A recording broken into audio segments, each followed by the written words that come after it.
നമസ്കാരം. ഫുക്രിയിലേക്ക് സ്വാഗതം. Chennai Super Kings 20 ഓവറിൽ 158 റണ്ണ് അടിച്ച് ഗുജറാത്ത് ടൈറ്റൻസിന് 159 റണ്ണിൻ്റെ വിജയലക്ഷ്യം വെച്ചിരിക്കുന്നു. ചെന്നൈ സൂപ്പർ കിങ്സ് 7 വിക്കറ്റ് നഷ്ടപ്പെടുത്തിയാണ് 158 റണ്ണ് അടിച്ചത്. യഥാർത്ഥത്തിൽ 37 റണ്ണ് എടുക്കുന്നതിന് 4 വിക്കറ്റ്, പ്രധാനപ്പെട്ട 4 വിക്കറ്റുകൾ അവർക്ക് നഷ്ടമായിരുന്നു. മലയാളികളുടെ പ്രിയപ്പെട്ട സഞ്ജു സാംസണൊന്നും ഇന്നൊന്നും ചെയ്യാൻ കഴിഞ്ഞില്ല.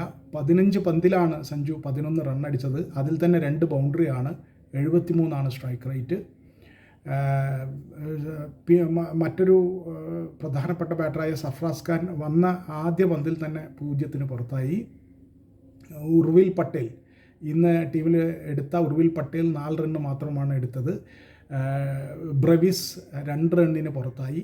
അങ്ങനെ ടോപ്പ് ഓർഡർ മൊത്തത്തിൽ തകർന്ന് തരിപ്പണമാകുന്നത് ഒരറ്റത്ത് നിന്ന് കാണേണ്ടി വന്നു ക്യാപ്റ്റൻ ഋതുരാജ് ഗെയ്ക്വാദിന്.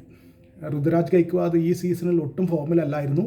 പക്ഷേ ഇന്ന് ടീം തകർച്ചയെ നേരിടുന്ന ഒരു സാഹചര്യത്തിൽ അദ്ദേഹം വളരെ സൂക്ഷിച്ച് കളിച്ച് അവസാനം ആക്രമിച്ച് കളിച്ച് ചെന്നൈയെ 158 റണ്ണ് എന്ന മാന്യമായ സ്കോറിലേക്ക് എത്തിച്ചത് ഋതുരാജ് ഗെയ്ക്വാദാണ്. 60 പന്തിൽ നിന്നാണ് 74 റണ്ണെടുത്ത് പുറത്താകാതെ നിന്നത് ഋതുരാജ് ഗെയ്ക്വാദ്. തീർച്ചയായിട്ടും ക്യാപ്റ്റൻ്റെ ഉത്തരവാദിത്വവും പൂർണ്ണമായും തൊഴിലേറ്റിക്കൊണ്ട് തന്നെയാണ് ഋതുരാജ് കളിച്ചത്. നല്ല ഇന്നിങ്സായിരുന്നു, ഗംഭീര ഇന്നിങ്സായിരുന്നു.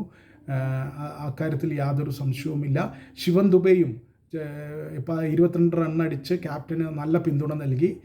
എന്തായാലും ഋതുരാജ് ഗെയ്ക്വാദിൻ്റെ നേതൃത്വത്തിൽ തന്നെയാണ് ചെന്നൈ സൂപ്പർ കിങ്സ് ഇങ്ങനെ 158-ലെത്തിയത്. ഒരു ഘട്ടത്തിൽ ഇവർ 120 പോലും തികയ്ക്കുമോ എന്ന് സംശയിച്ചിരുന്നു. 37 റണ്ണിന് 4 വിക്കറ്റൊക്കെ പോയപ്പോൾ 100 റണ്ണിനുള്ളിൽ ചിലപ്പോൾ ഇവരെ പുറത്താക്കിയേക്കാം എന്നൊക്കെ തോന്നിയിരുന്നു.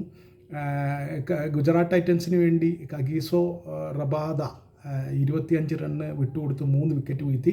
യഥാർത്ഥത്തിൽ ഗുജറാത്ത് ടൈറ്റൻസിൻ്റെ ക്യാച്ച് എടുക്കുന്നത് കുറച്ച് മെച്ചമായിരുന്നെങ്കിൽ ഇതിലും കുറവ് റണ്ണേ റബാദ വിട്ടുകൊടുക്കുള്ളുമായിരുന്നുള്ളൂ. 1-2 വിക്കറ്റ് കൂടുതൽ കിട്ടുകയും ചെയ്യുമായിരുന്നു. പക്ഷേ ഫീൽഡർമാർ റബാദയെ പിന്തുണച്ചില്ല എന്ന് തന്നെ വേണം പറയാൻ. മുഹമ്മദ് സിറാജും നന്നായി പന്തെറിഞ്ഞു. 4 ഓവറിൽ 23 റണ്ണ് വിട്ടുകൊടുത്ത് 1 വിക്കറ്റ് വീഴ്ത്തി.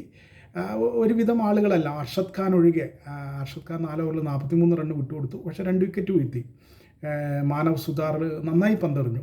ലെഫ്റ്റ് ആം സ്പിന്നർ, ഇടംകൈൻ സ്പിന്നർ മാനവ് സുധാർ നന്നായി പന്തെറിഞ്ഞു. എന്തായാലും ചെന്നൈ സൂപ്പർ കിങ്സ് വലിയ തകർച്ചയിൽ നിന്ന് രക്ഷിച്ച് 158 എന്ന മാന്യമായ സ്കോറിലേക്ക് അവരുടെ ക്യാപ്റ്റൻ ഋതുരാജ് ഗെയ്ക്വാദ് എത്തിച്ചിരിക്കുന്നു. ഇനി കാണേണ്ടത് എങ്ങനെ അവർക്ക് ഈ സ്കോറിനെ ഡിഫെൻഡ് ചെയ്യാൻ പറ്റും എന്നുള്ളതാണ്.